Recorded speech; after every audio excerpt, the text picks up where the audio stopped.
Everyone, this is Ian Miller. Welcome to another episode of Triple Threat Comics YouTube channel. Today we have a very special guest coming all the way from Boston. He has written a series of books. The first one was actually turned into a movie. You may have heard of it, Who Framed Roger Rabbit. So please welcome the creator and the writer, Gary K. Wolf. Hey, how you doing? How you doing? Nice to be here. And Nice to have you. at my age, nice to be anywhere. So thanks for having me. Of course. And I see you brought a friend. I did bring a friend. He goes everywhere with me. He's very critical of my podcasting. So afterwards, we will sit down, literally nose to nose, and he will tell me everything I shouldn't have said that I did say. So, he's paying attention. Well, that's good. That's very good. I like when you're paying attention. Okay, so obviously the first question is, what made you want to become a writer? Oh, well, to answer that one, you have to go way back to my youth. I grew up in a very small town in Illinois, 1,400 people, a little town called Earlville, Illinois. Mhm. And I was in the, I don't know, second or third grade, one or the other. And the teacher gave us an assignment. She gave us a picture to color. We could take it home and color it. And the whole object of the assignment was to stay inside the lines. Mhm. It was the whole thing. So I took that picture home that night and got out my crayons and I started coloring. And nobody was better at staying inside the lines than I was. So this was pretty easy for me. The picture was a typical farm scene. It was a farmhouse, a barn, a meadow, a fence, and out in the middle of the meadow, there was one cow all by itself out in the middle of the meadow. So, I colored the grass green, the fence brown, the farmhouse yellow, because that's the color farmhouses were around my town, Mhm. barn red. And I got to that cow, and I look at that cow, and I thought, geez, what a sad, lonely cow. And my mother had always told me that when people were by themselves, they got sad, they got lonely, and they were blue. And I thought, well, works for cows, works for people, must work for cows. So I color that cow blue. And next day, I turned that picture over to my teacher. And day after that, she passed them all back, all except for mine. And she said, Gary, she says, come up here to the front of the class. And she says, turn around, face the class. And I thought, wow, I stayed inside the lines better than anybody. So she held that picture up over my head. And she said, class, she said, look at this stupid, stupid picture. She said, everybody knows that cows are brown, cows are white, cows are black, cows are sometimes brown, white, and black, all three. There's never, ever, ever anything like a blue cow. They do not exist. Just, Gary, do not ever do anything that stupid again. She called my mother.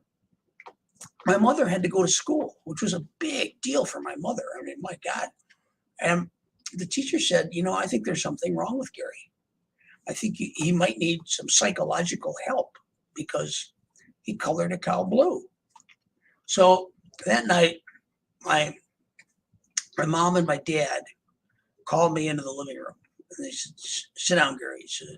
And my mom said, Gary, tell us, why did you color that cow blue? I said, Mom, it wasn't me, it was you, really. I mean, you're the one. You told me people are sad and lonely, they're blue. Cows sad and lonely is cow's blue. So my mother said, all right, she says, you go out, play in the yard for a while, but your dad and I have to talk about this. Now, you have to realize that my mother and my father, my dad had to drop out of school in the third grade for my dad. My dad had to drop out of school in the third grade during the Depression to go to work. Uh-huh. All right. My mom had to drop out of school in the 8th grade during the Depression to go to work. My dad in this town of Earlville ran the pool hall. My mom worked in the school cafeteria. So these were not what you would call upscale, well-educated urban liberals. I mean, these were, hardscrabble working folk. And, as a kid, I didn't really know how this was going to turn out. So eventually my mom opened the door, called me back in, sat me down in the living room and says, your dad and I thought about this. And we talked about it. And we decided that the next time you want to color a cow blue, you go ahead and color a cow blue. And she called my teacher and said, hey, let him do what he wants. We don't care. He's not crazy. Let him do what he wants. So about 2 weeks later, we got another assignment. This was a writing assignment. And my first writing assignment. And you were supposed to write about what you did on your summer vacation. So all the kids were writing about how they went up to Wisconsin Dells, or they went to the Museum of Science and Industry in Chicago, or how they went to the Earlville Lake.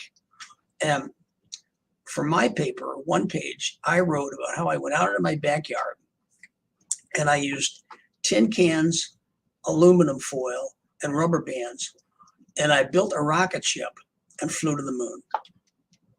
All right, my first science fiction story. And the next day, the teacher passed it back, didn't say a word except, well, that must have been an interesting trip. So I've colored a lot of cows blue since then, but that was really the start. In later years, I started writing poetry to my wife, terrible poetry, of which I'm greatly ashamed. But she knew how much I love science fiction, and she said, you're such a good writer. You should try writing science fiction stories. I'll bet you could get them published. And she was right. I wrote my first science fiction story. Was 50 pages long, I think. Yeah, 50 pages long. And I sent it off to a science fiction magazine. I didn't hear anything. And time goes by, and a year went by, and I didn't hear anything. And I figured that was just publishing. This was my first story, publishing. He must have just thrown in the trash can and forgotten about it. So I was working on other stuff. When all of a sudden I get a telegram. Telegram after a year. We really love your story, and we'd love to publish it in our magazine. And if that's okay with you, here's a money order for $50. Wow, $50, a book a page. And I was as happy with that sale as I have been with any sale since. I mean, even the ones for a lot more money, because that one validated me as a writer. I mean, I had written something, I'd gotten paid for it, and was going to get published. So I was living in San Francisco at the time. So now that I was a published author, I had to go get a suitable author's wardrobe, right? Now, San Francisco in the 70s. So I went to Upper Grant Street. Well, first I went to I Magnin, which was a big department store. And I got a black turtleneck and a tweed jacket with leather patches on the sleeves, right? Very authorly. But that wasn't quite enough. So I went to Upper Grant Street, and I went to a place called East West Musical Instrument Company, which did not make musical instruments, but made custom-made leather clothing for rock and roll bands. And I had them make me a custom-made pair of leather pants, right? Which I'm proud to say I can still wear. However, remember San Francisco in the 70s, these were bell bottoms. So the bottoms of these pants are, like about yay wide, and they look more like a skirt than pants. But after that, I kept writing short stories, and I kept sending them off, and they kept getting published. I never got a reject. I sent it to a science fiction magazine. They'd publish it. Going rate at the time was $1 a page. And, I think my longest story was maybe 200 pages. I don't know. I wrote a a novelette that was maybe 400 pages. I made $400. Wow, good money. And then I started to think, instead of beating myself up here and writing 12 short stories for $1 a page, I could write a novel. Same amount of time, probably same amount of pages, and maybe, make some more money and be a novelist instead of a short story writer. So I wrote a novel called Killer Bowl, about a dystopian future where football is played on the city streets over a 24-hour period. They use weapons. They use hand-to-hand combat. And in that novel, I basically, and this was written in 1976, I basically foreshadowed mixed martial arts fighting. I talked about what at the time didn't exist. I talked about something called the internet.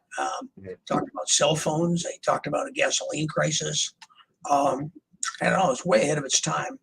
And today, when I go to a science fiction conference, as opposed to a Disney fanfare or something like that, yeah, I am not known as the guy who wrote Roger Rabbit.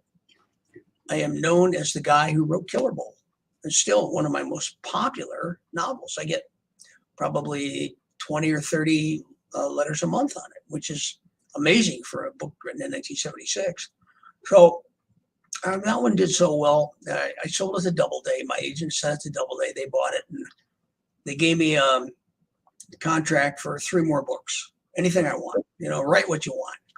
So for the second one, I wrote a book called A Generation Removed. For the third one, I wrote a book called The Resurrectionist. And, Doubleday got them, published them, no problem. So for my fourth book, I wanted to write something totally outside the box. I wanted to break all the rules and do something that had never been done before. And I wanted to incorporate the loves of my youth. And the loves of my youth were a couple of things: cartoons, comic books, and comic strips were one, and hard-boiled private eye novels were the other. Now, my mother, getting back to my mother, good woman. My mother always told me, she said, if you want to get out of this town, you don't want to wind up in 30 years still living here, running your father's pool hall. The one thing you can do to make that happen is to read. Just read, and that will make that happen. But good mother that she was, she didn't put any restriction on what I could read. So I read comic books, and no problem for her. I'm reading comic books. So I knew a lot about comic books. I used to go down to the B Street Smoke Shop on Tuesdays when they came in, and I'd read all I could for free before the owner would throw me out. And I would trade them with my friends, and I read all the comic books.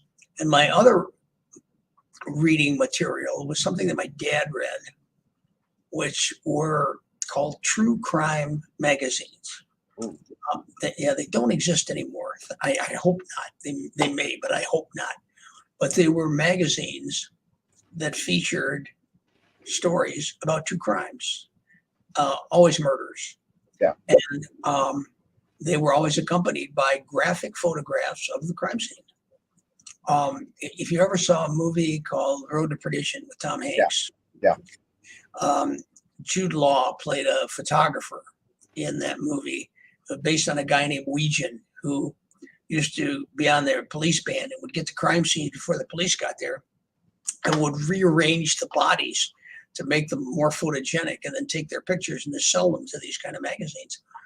And so, my dad read those, and so they were laying around the house, and I read them too. And my mother, again, never once said, don't read that stuff, it'll rot your brain, as long as you're reading.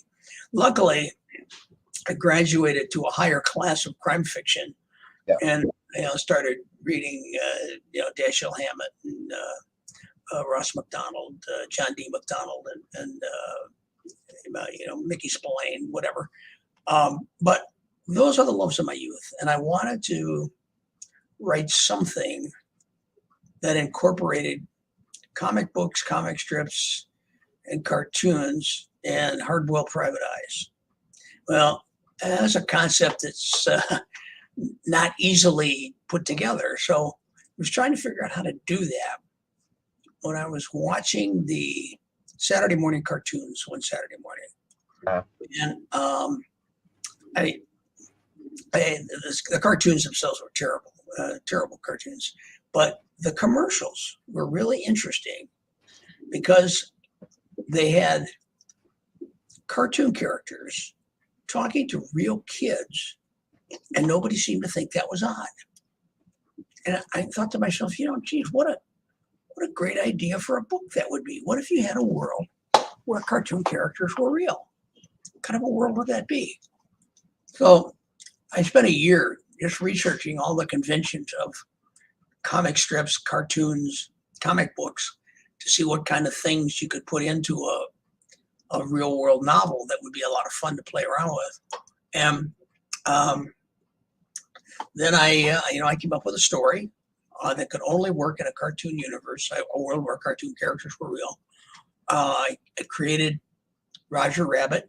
I wanted Roger to be a kind of a Disney rabbit, even though my association with Disney wasn't even on the horizon. It wasn't even a blip. I never envisioned that.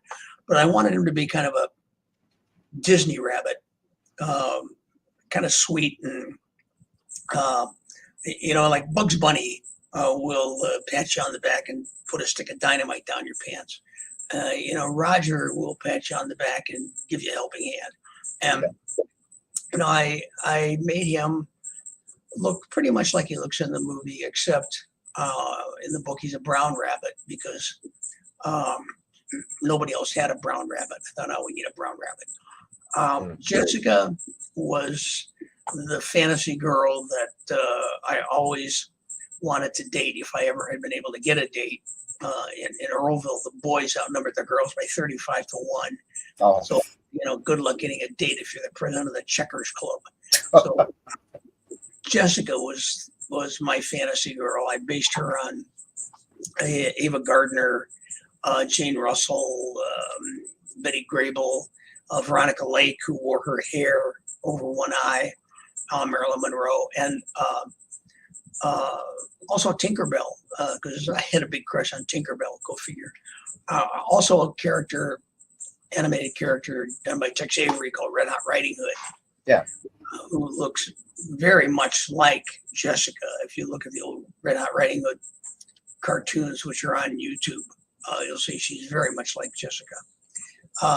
Baby Herman was just an adult in a baby's body. And in the 30s and 40s, there were a lot of those kind of characters in comic books. It was Baby Hugo and Baby Huey.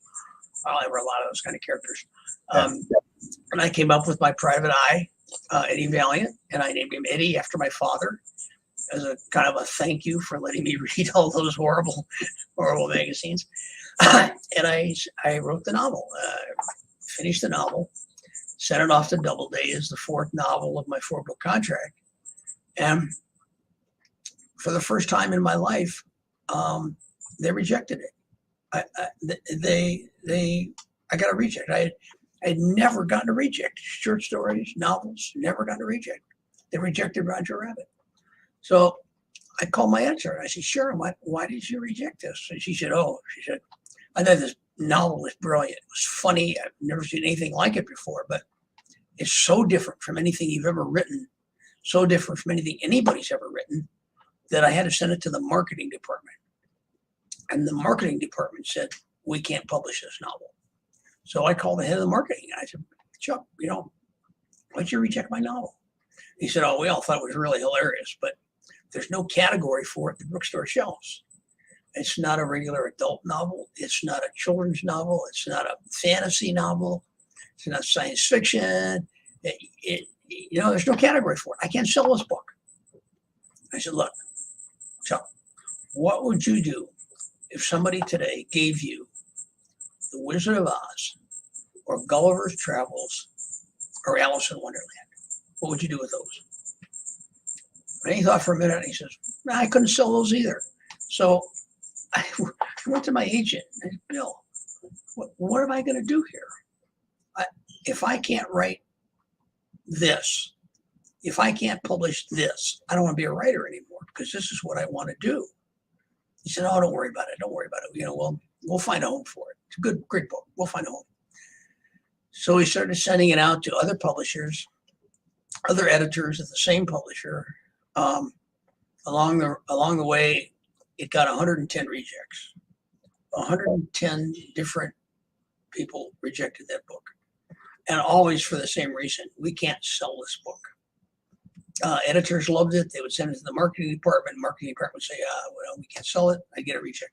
And my wife, in those days, she got rejects by mail. I guess now I don't get many rejects. I don't get any rejects, but I guess now they probably come by email. But in those days, they came by mail.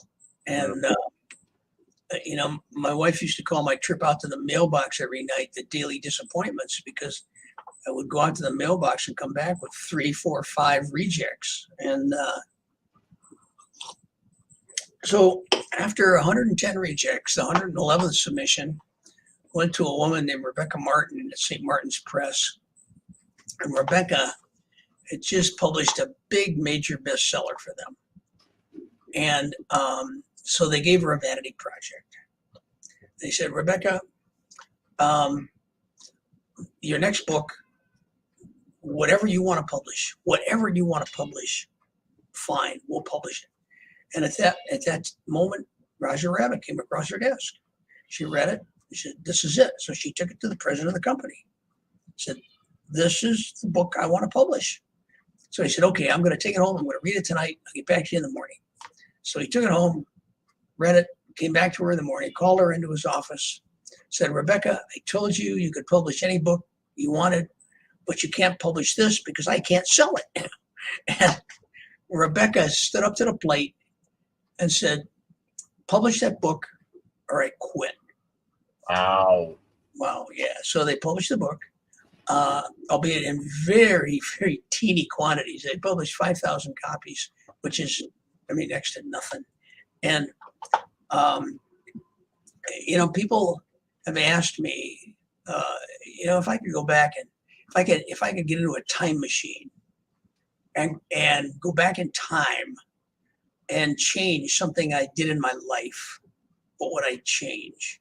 Well, what I would do is I would go back to 1981 when that book came out at $2.99 a copy, and I would buy all 5,000 copies, and I would put them in a locker someplace, and then I would come back to today, because if you can find that book on eBay, it's north of $500. So, I'd be living in a castle in Spain based on that. So anyway, they published it. They bought it in 1980 and published it in 1981. It took a year to just go through the publishing process.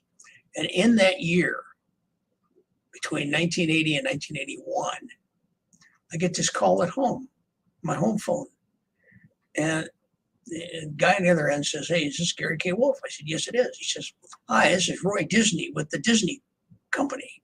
I said, yeah, right. Roy Disney calling me at home on my home number. Yeah, that's going to happen. Who is this really? I said, no, it's really Roy Disney. So, and I just read your book, Who Censored Roger Rabbit, and I wondered if you'd be interested in letting Disney make a movie of it. I said, yeah, right. The book hasn't even come out yet. And it hadn't. It turned out, I did some detecting work and found out that somebody at St. Martin's Press, I never found out who. I tried, because I wanted to kiss her or him full on the lips for doing this, but somebody sent a copy of the manuscript to Disney, said, hey, we're going to publish this book. We think you'd like it. And it turned out they did like it very much. In 1980, Disney was in danger of becoming not just a second, but a third-rate movie production studio. They were making movies like Herbie and The Love Bug and the Black Hole and the Black Cauldron, which disappeared down the black hole. Yeah. they were making movies that were the second half of double features, and there were no double features anymore. So they were in trouble. They needed a big blockbuster movie to reestablish themselves as major players in the movie industry. They'd been offered Jaws, they turned it down. They'd been offered E.T., they turned it down. Oh, man. They saw this as being their entree back into the big leagues. They also saw the characters. They saw Roger, Jessica, Baby Herman, and you may well have noticed that you see a lot of people wearing sweatshirts, T-shirts, and hats with Disney characters on them. Right? They make a ton of money on merchandise. Their characters were getting a little stale. They really couldn't use Mickey much anymore because Mickey had become the kind of corporate spokesmouse. They could use Donald, but nobody could understand what he said. So, he was kind of out of it.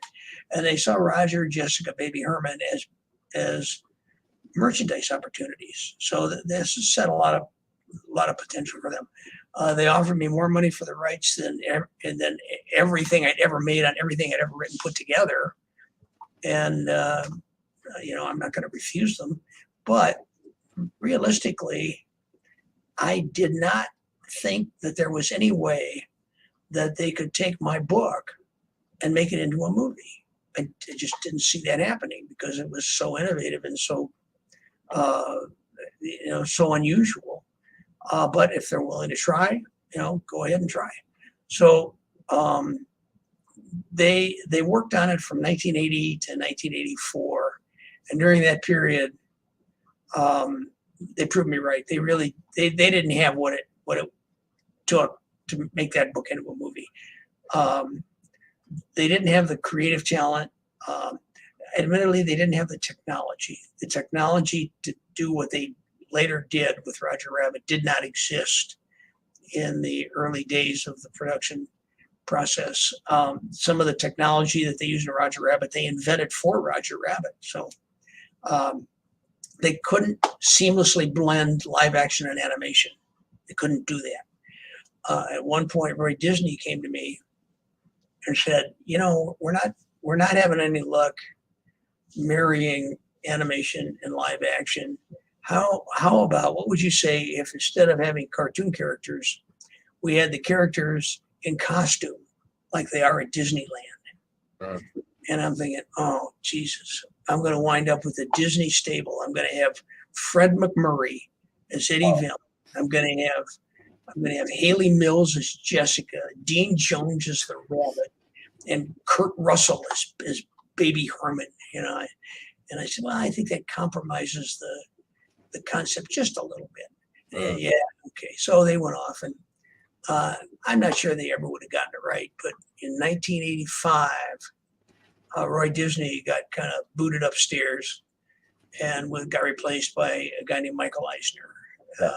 Brought with him Jeff Katzenberg. They had come over from Paramount, I think, and they had done a lot of blockbuster movies. And their mission was to turn Disney around, to make Disney into a first-rate movie production house again. The first thing that a new regime does when they come in is to cancel all the projects the old regime had going, and they did that. They canceled all the projects except for Roger Rabbit, which they looked at and they said, we've got to do this movie. We have to do this movie. So they did something that nobody at Disney had ever done before. They brought in an outside producer to produce this movie. And that was a little known guy named Steven Spielberg. So Steve comes in, and all of a sudden things start to move. To show you what a difference Steve Spielberg makes in Hollywood, in 1982 or 3, Roy Disney went to Warner Brothers and said, hey, we're doing this live action animated movie. It's going to have all of our characters in it. We'd like to have Bugs Bunny in the movie as a cameo. He's going to come in. He's going to say, hey, what's up, Doc? He's going to munch a carrot and walk off. What do you think? And Warner Brothers looked at Roy Disney and says, get lost. Get lost. There's no way that Bugs Bunny is ever going to be in a Walt Disney movie. That's just never going to happen. So in 1986, Steve Spielberg walks over to Warner Brothers and makes the identical request. Hey, can we use Bugs Bunny as a cameo? And Warner Brothers looks at Steve Spielberg and says, well, of course. Take him. Yeah, well, what about Porky Pig? And, Wile E. Coyote and the Roadrunner, Tweety Bird and Sylvester. God, Yosemite Sam. You got to have Yosemite Sam, too. Take them all.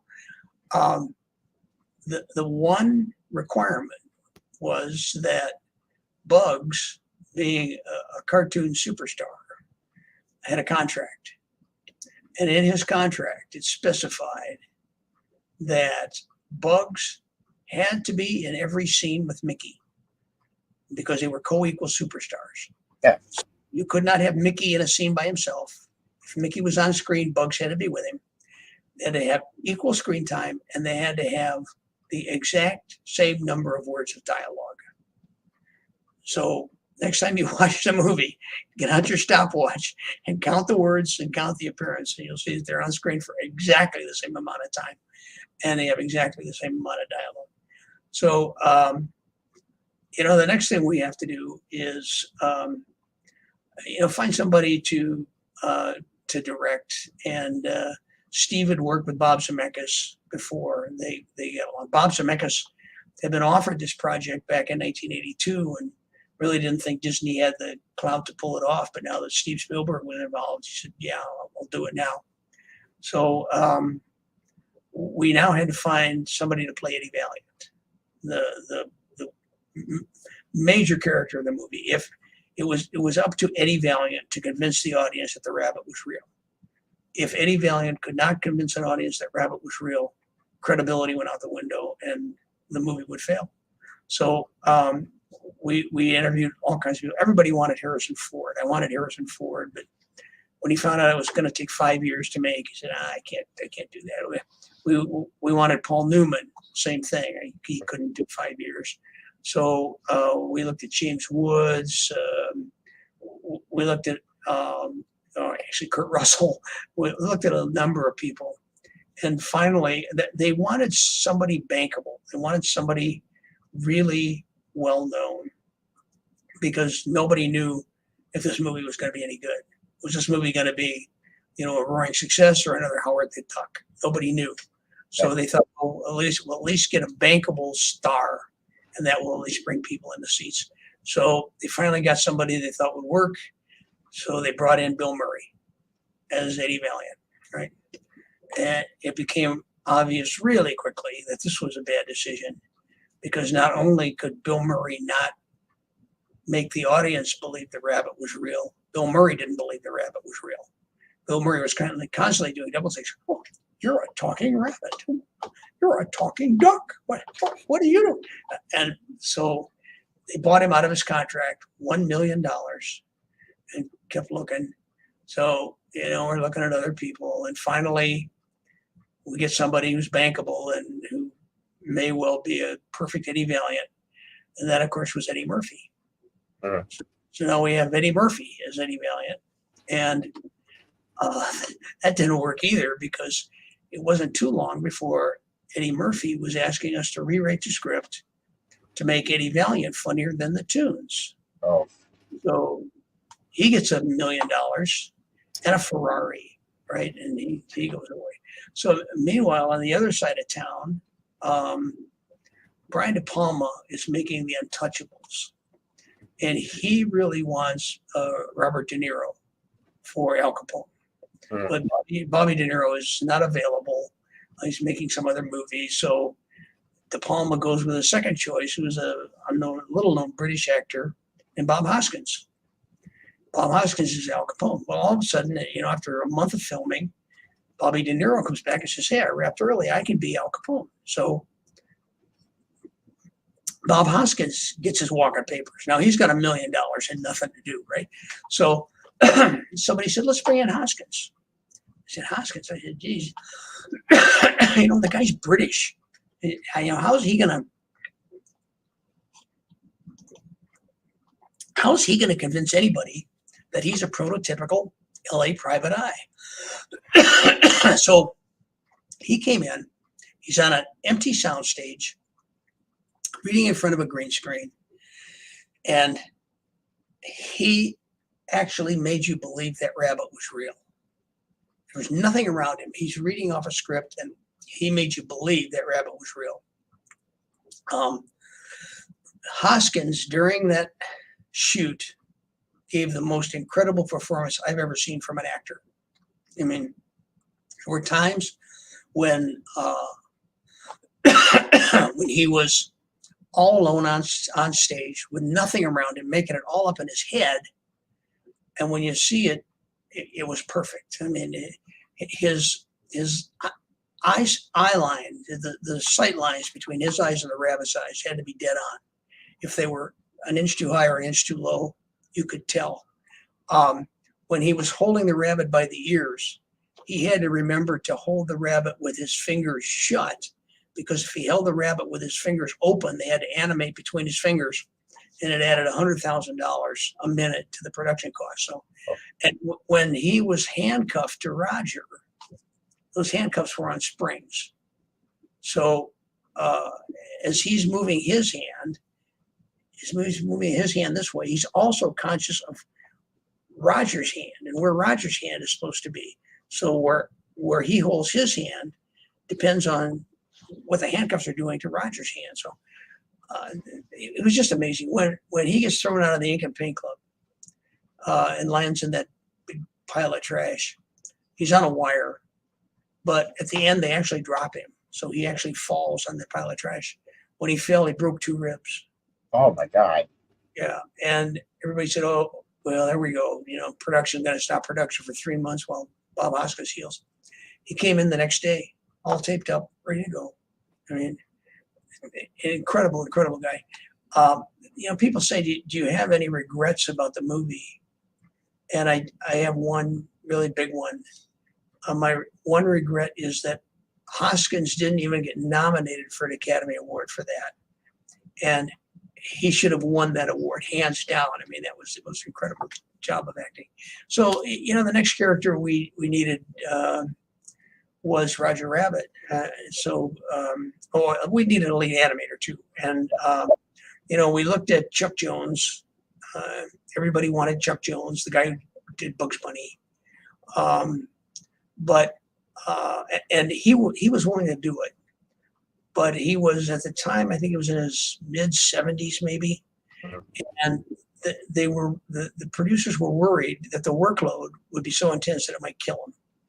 And so they decided not to go with Chuck Jones, even though everybody wanted him and he wasn't willing to do it.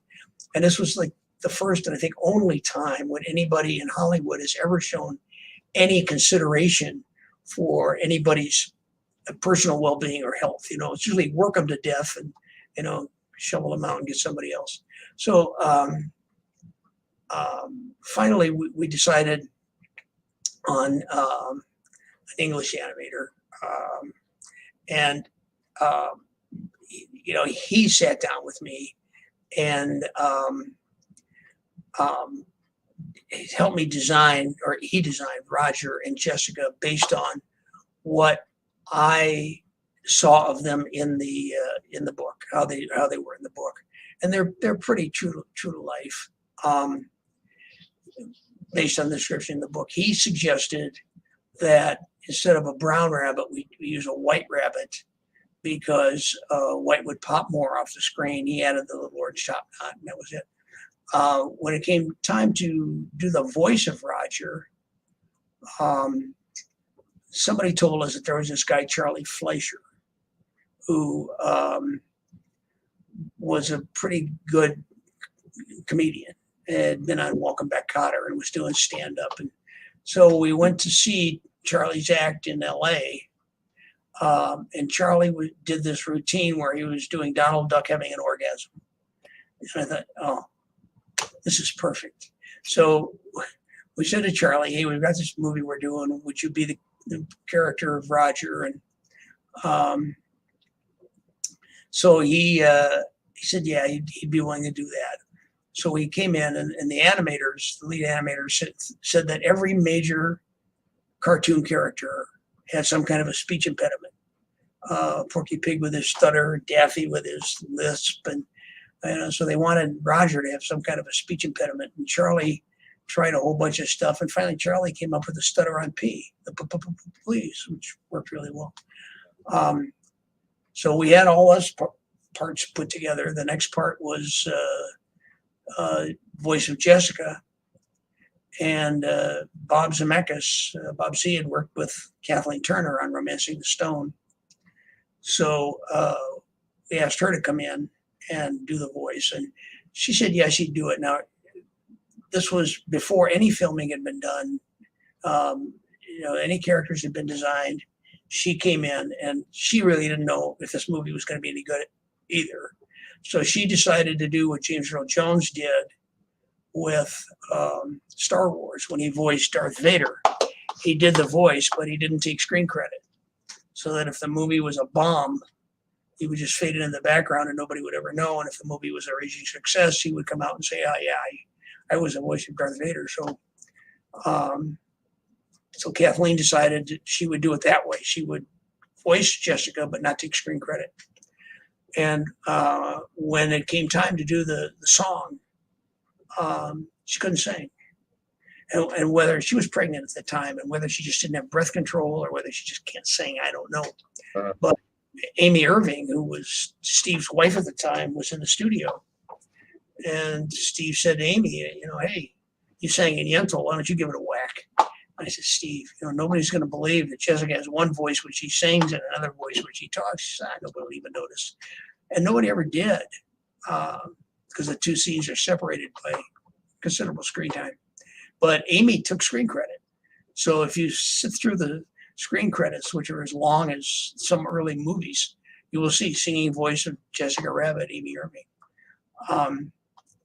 So we had all the pieces in place. We started filming. We filmed in London. Steve likes the food there. Go figure. That's not true. I mean, he does like the food there, but that's not what we filmed. They had a studio at Elstree Studios that was 3 stories high. Yeah. And we put the sets on the top story. On the second story were the puppeteers who were moving the stuff through cutouts on the floor, the real objects, the guns and all that kind of stuff. Yeah. And then the bottom floor was Bob Z with a bank of video monitors to see what the cameras were showing. And he had animators down there who were drawing on the video monitors so he could see how the animation worked with the live action. And they didn't have a studio like that in the United States. They do now, but they didn't then. So we filmed in London, and it took 5 years. We started in 85. We started in 84, and the movie was released in 88.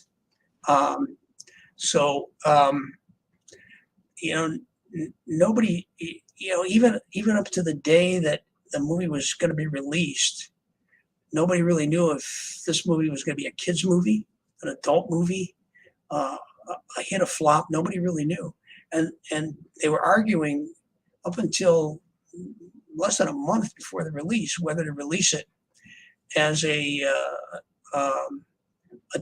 Walt Disney Pictures release, which Walt Disney really wanted to do, but the movie was going to be PG-13 because of the drinking and some of the relationships, and Disney had never released anything that wasn't a G-rated movie, so they decided to come up with this Touchstone label and release it as a Touchstone movie. So they had the premiere at Radio City Music Hall, and I of course I went. I was sitting in the VIP section, first balcony, and I had Kathleen Turner sitting on my left side. I had Amy Irving sitting on my right side. So I'm sitting between two of the most beautiful women I've ever met in my life, and I'm getting ready to watch my movie through entirely for the first time. I'd seen a shot and I'd seen bits and pieces. I'd never seen it all put together, and I'd never seen my credit.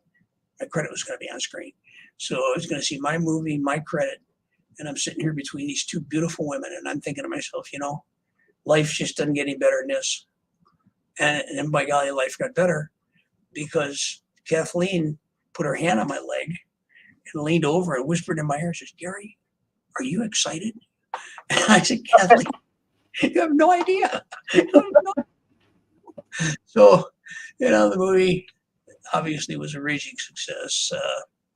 The top grossing movie of the year grossed, so far it's grossed more over $1 billion, 1 billion with a B. In 1989, it won 4 Academy Awards, 4 or 5, I can't remember, 4. I got to go to the ceremony, got to run up on stage and jump around like a loon. Sat close enough to share to smell her perfume, and you know, made a career for me. This was 1989, and people still remember the movie. They still remember me. I in my wildest imagination, when I wrote the book, I wrote the book in 1980, 81. It's 45 years ago. And people are still reading that book today. I mean, I still get fan mail on that book today. And I never envisioned that anything like that would happen. So that's my life as a writer. Probably the longer version than you were expecting, but that's it. No, that was perfect. And yeah, the book has had a lasting effect because I think for you, it really was a passion project and you took a chance, just to do something different. And the fact that people have heard the story multiple times, through interviews and podcasts, they want to read the book. They love the movie, but they want to read the book. They say, you know what, let's just take a look to see what the book's like. And yeah, and the book is different than the movie. This is one of the reasons why I did not think it was filmable, because the book is more comic book, comic strip oriented. The characters talk in word balloons. Yeah. You don't actually talk to the characters. By speech, they talk in word balloons. But that was one of the things I had fun playing with. If you have a tuned gun and somebody gets shot with a tuned gun, it produces a bang balloon. And the bang balloons are very brittle. And when they fall, they usually break when they hit the ground. But if they don't break, you can take the bang balloon and put it in a plastic bag. And then if you get a gun that you suspect is the fatal gun, you produce another bang balloon and you compare the 2 bang balloons. And if they match up, that's the gun. When people play the piano, the musical notes go trailing off into space, and people will collect those strings of musical notes and cut them into 8x10 sheets, and that's where sheet music comes from. I had to think about all kinds of different things, like are there bars in Toontown? And if there are bars in Toontown, can a human go into a bar? And what does the human drink when he goes into a Toon bar? Well, he drinks Toon Tonic, which is like the Toon version of moonshine. And what happens if a Toon goes into a human bar? What happens there? I think you saw that in a movie. So, I had to think of a lot of stuff that is in the book. And the story is different, but the story has to be different because the book is a book and the movie's a movie. Yeah. And I don't take issue with that at all, because Disney kept what I think are the most important parts of the book. The whole concept of cartoon characters living in a real world. They kept all my characters: Baby Herman, Jessica, Roger Rabbit, Eddie Valiant. I mean, they could have just as easily had Roger Raccoon, whatever, but they didn't. They kept all my characters. They kept what my characters looked like. They kind of kept most of the title. And I don't have an issue with it. It's fine. Not a problem. Yeah. It obviously shows in the next 2 books, the next 2 sequels to Roger Rabbit, that you kind of reconned the first book a little. Yeah, because I had no intention of ever writing a sequel to the novel, but the movie was such a roaring success, and now publishers came to me and said, "Hey, well, you read a sequel." I said, "Where were you when I tried to sell the first one?" So I wrote the sequel, which is Who Plugged Roger Rabbit, where we standardized on the 4-piece stutter. And of course, it was a problem because 10 million, more than that, 500 million people had seen the movie, and 12 people had read the book, which 8 of them were my mother and my aunts. So, everybody's concept of Roger Rabbit and Jessica was the movie version, not the book version. So I had to decide, how to write the sequel novel to kind of satisfy the people that were expecting the movie version and satisfy my own creative instincts to do another hard-boiled private eye novel. So it's kind of a hybrid. It's not Disney-fied. It's still got a very adult story. The characters still talk with word balloons, which I just happen to like, and I like doing it. They do have the option of talking verbally if they want to, and Jessica prefers to talk verbally. She doesn't like word balloons because they mess her hair up.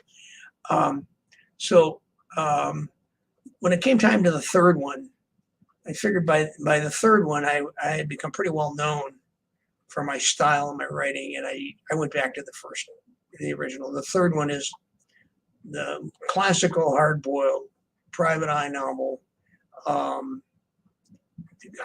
fairly adult story, and much darker than the second novel.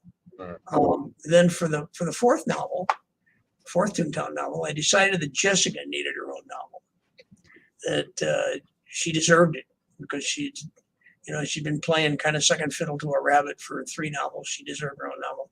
So I did a novel called Jessica Rabbit, Serious Business. That's serious with an X, Xerious, Serious Business. And it's an origin story. Talks about how Jessica starts off life as a kind of plain, not particularly attractive shop girl named Jessica Krumsky, working in a toy store, and how she goes from that to becoming Jessica Rabbit. The entire book, in the entire book, Jessica's human. She is a human, and the book talks about where Toons come from, how she met Roger, how Toontown came to be, and when my editor read the book, he said, "Oh, it has what we'll sanitize this." What he said are spit moments. You come to this and you say, "Oh, spit," because you realize what's actually going on here in the book is not what you thought was going on in the book. And it has many, many of those very, very surprising things that readers react to and respond to. And I had a lot of fun doing it. It was my pandemic book. I wrote it during the pandemic. I had to stay indoors for 2 years. Figured I might as well stay indoors and write about Jessica. Why not? So right now I've got another Roger novel that's in the works. I'm working on a bunch of movies, and keeping busy. I'm a whole lot busier than I ever thought I would be at this point in my life. Back when I started writing. Well, I think it's great, because you obviously got more stories to tell, and I love the fact that you got another Roger story in, but I also love the fact that you got more movie ideas coming in. So I was like, this is exciting because we have been Facebook friends for a number of years now, and when I heard that you were doing a Jessica Rabbit story, I was like, okay, finally, we're getting something here, okay, because I love these characters. Yeah. Well, I guess I'm happiest about the fact that people seem to, I do not write for money. It's not what motivates me. I write solely to amuse myself. I'm very hedonistic. I write to make myself laugh, and I write to entertain myself. And I'm really fortunate that the people who read my writing respond to it the same way. I do not consider myself to be a funny writer. I am writing dead serious, hard-boiled crime fiction novels, and they're not supposed to be funny, but they are. And, the Jessica Rabbit novel, which is more of a spy, it's more of a James Bond spy novel than a hard-boiled private eye novel. I wrote it as a straight-ahead spy novel, and again, my editor said, "This is the funniest thing I've ever read." He said, I was started laughing on page 1 and didn't stop until page 320. He said, "This is the funniest thing I've ever read." Well, that's a mistake. It's supposed to be serious. So go back and take out the funny stuff. So, I'm a fortunate guy. I'm a very lucky guy, and I'm just really pleased that I'm still able to do what I love doing. And I'm really pleased that people seem to enjoy the work. Yeah. Yeah, it's incredible. That's true. They still enjoy it. I'm pretty sure people, as you said, people still buy the books. You're still getting fan mail from the books. So yeah. To buy the books, go to the little website that's scrolling across the bottom. You can buy all my books there. You can read all about my background and my history. Oh, and if you follow me on Facebook, because I post good stuff, right? Yes, you do. Yes, you do. You post a lot of pictures, obviously, from the set, but also, the comic strip that was proposed that didn't quite go anywhere. Unfortunately, it was a great looking strip, and a lot of inspiring stuff. The thing that is amazing to me is that if I had known years ago that there would come a time in my life when every week 30 to 40 drop dead gorgeous young women would be sending me pictures of themselves in low cut red dresses, I would have written the book a whole lot sooner. Believe me. Well, those are the fans, because they respond well to Jessica Rabbit, because Jessica, I think, represents a very strong independent woman, and she clearly was, especially in the movie and the books. Yeah. So, yeah. Writing the Jessica Rabbit novel, it was hard for me because Jessica is the essence of strong and sensible and intelligent woman, and I did not want to objectify her. I did not want to make her just a sex object. I wanted her to be more intelligent than the men around her. So when I was writing the book, after I'd written the book, I have beta readers, people who read my books and comment on them and tell me, hey, you're a little off the track here. So I had beta readers for the Jessica book, and I picked all women. I had about 30 women, and I picked the most militant feminist women I could find. I mean, the real, and to a woman, they all came back saying, Jessica Rabbit in this book is exactly the kind of woman I've always wanted to be. So there you go. Yeah. And let me just show them on the website where they can find your stuff. So this is obviously GaryKWolf.com. There you go. And interesting, just to show how things come around. I mean, I was looking for a cover for the book. I didn't want to use the Jessica Rabbit image from the movie because she is not a cartoon character in this book. She's human. And my normal book jacket designer could not seem to get it right. He just couldn't get me the concept I wanted. And we tried. And then one day, through Facebook, again, this guy, Andy Prisny, who's an Italian artist, sent me that drawing and said, hey, I drew this drawing of Jessica Rabbit, and I wonder if you might put it on your Facebook page. And I looked at it and I said, this is perfect. I said, I'll do more than that. I'm going to use it on the cover of the Jessica Rabbit book. And he said, oh, that's great. I said, yeah, how much do you want for it? he said, "Oh, no, you can have it free." I said, "Oh, no, that's not the way this business works.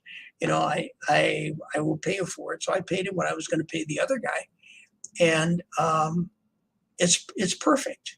And I think that is kind of the equivalent of me and my 110 rejects. I mean, here's a guy who is a little known artist, and all of a sudden his work is on the cover of the Jessica Rabbit novel. As a result of that, he is now the artist for the Michelin 5-star guide, and all of the illustrations in the new Michelin 5-star guide are his illustrations based on this. Yeah, based on this. That's so great. so that's the if you'll see there, the Who Censored Roger Rabbit, that's me on the cover. In my that's me on the cover in my previous incarnation as a male model. The Who Plugged Roger Rabbit one, that's Bob Hoskins on the cover. Mm-hmm.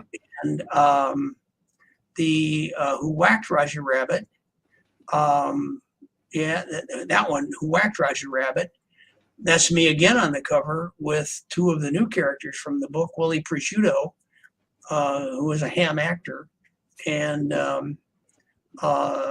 Honey Graham, who is his girlfriend and kind of his equivalent of Jessica. I like being on the cover of my books just because I'm vain, but I'm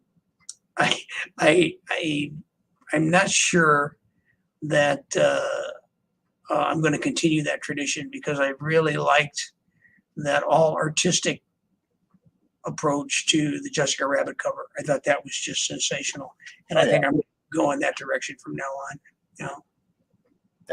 I agree with you, because here over on the right hand side, the books are all available now on as audiobooks. So you don't have to read anymore. You can just listen. And I can't tell you how happy I am that they came out as audiobooks, because before that, if somebody wanted to hear it as an audiobook, they would call me up and I would read it to them over the phone.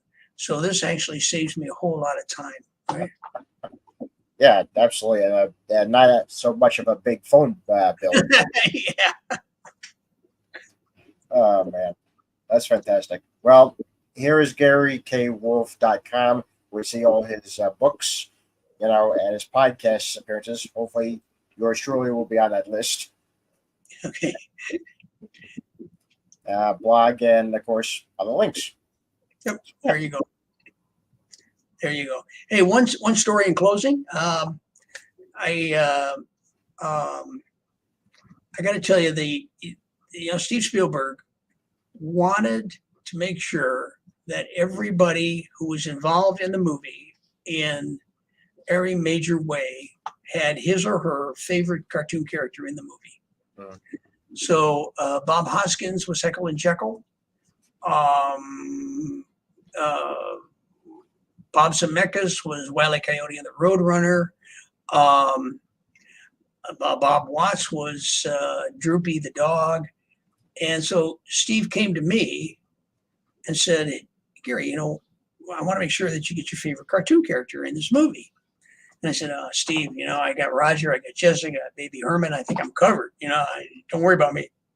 And he said, "Well, I want to make sure that you have something. So I'll think of something."